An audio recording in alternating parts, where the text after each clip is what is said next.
Good morning, everyone. Welcome to this news flash on Glimmerton.com.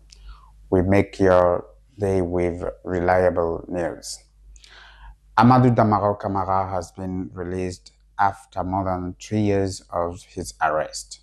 The former president of the National Assembly was freed on Tuesday after serving his sentence.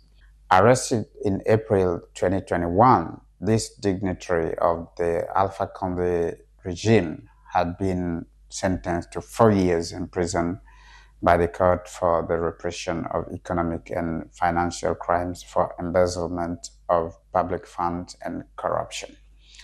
However, the appeals chamber of the same court ultimately reduced his sentence to 3 years and 6 months in prison.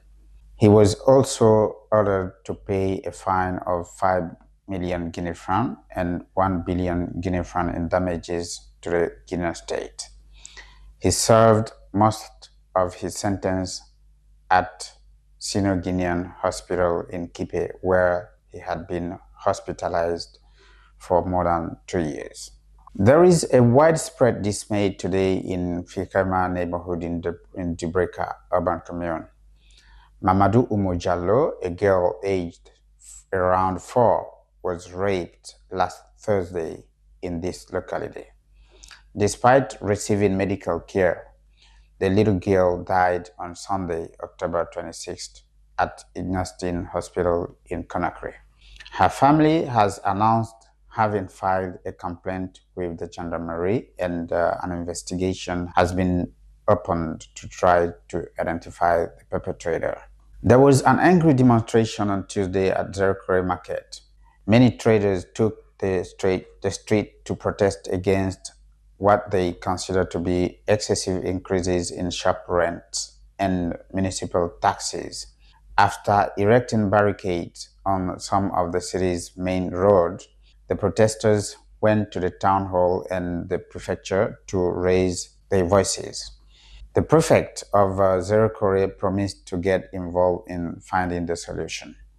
In the meantime, he called on them to remain calm and resume their activities. The academic year at the University of Kankan is likely to be disrupted before it has even begun.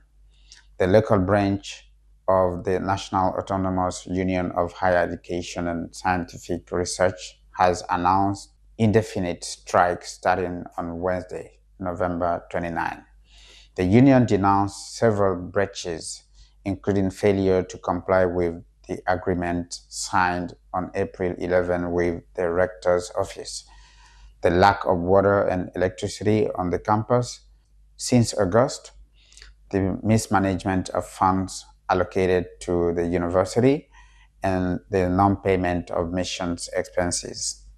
It called on teachers and researchers to stop working until their demands were met. The notorious leader of Lower Guinea, who died on Monday in Conakry, will be buried on Wednesday in Kindia. A symposium is planned for this morning at the People's Palace to pay a final to the respected traditional chief and religious leader. The body will then be taken back to Kindia, where the funeral will take place in the afternoon at Tafori Cemetery. End of flash. Thank you for being our everyday host.